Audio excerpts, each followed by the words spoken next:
मुनिरा homeopathic hospital व ग्रामपंचायत रांजणी यांच्या सौजन्यानं मोफत आरोग्य शिबिर घेण्यात आले। आज रांजणी ग्रामपंचायत कार्यालय मोफत आरोग्य शिबिर व मोफत रक्त तपासणीच्या शिबिर घेण्यात आलं। शिबिरचं उद्घाटन अमोल देशमुख यांच्या हस्ते करण्यात आलं। तसेच उपसरपंच रहीम शेख उपस्थित होते। Munira homeopathic hospital principal Hasina madam उपस्थित होत्या। मुनिरा होमिओपॅथिक हॉस्पिटलची सर्व टीमने दिवसभर तपासणी केली। या शिबिरात एकूण 418 आरोग्य तपासणी, 258 रक्त तपासणी झाल्या, 58 ECG करण्यात आले। 15 पेशंट नूर हॉस्पिटल बदनापूरला पाठवण्यात आले।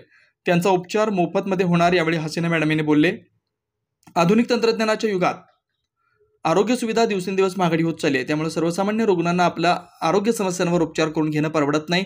अनेक रुग्ण आजारपण आपल्या अंगावर काढतात। यासाठी सर्वसामान्य रुग्णांची तपासणी करणं गरजेचं आहे। त्यामुळे आजारपणाचं निदान होऊन डॉक्टरांना उपचार करणं शक्य होतं। सकारात्मक दृष्टिकोनातून सामाजिक बांधिलकी जोपासण्याचं काम मुनिरा होमिओपॅथिक हॉस्पिटल व ग्रामपंचायत रांजणी यांच्या सहकार्यातून मोफत आरोग्य तपासणी शिबिराचं आयोजन केलं। या शिबिरात मोठ्या संख्येने नागरिकांनी सहभाग घेतला।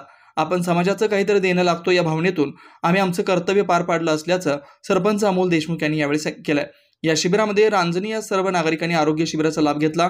या शिबिरामध्ये रशीद शेख, जिल्हाध्यक्ष गब्बर ॲक्शन संघटना जालना, इरफान कुरेशी, ग्रामपंचायत सदस्य सुदाम राठोड, कैलास वरखडे, मोईन बेग, शेख मुकद्दर, मुनिरा हॉस्पिटलची सर्व टीम उपस्थित होती।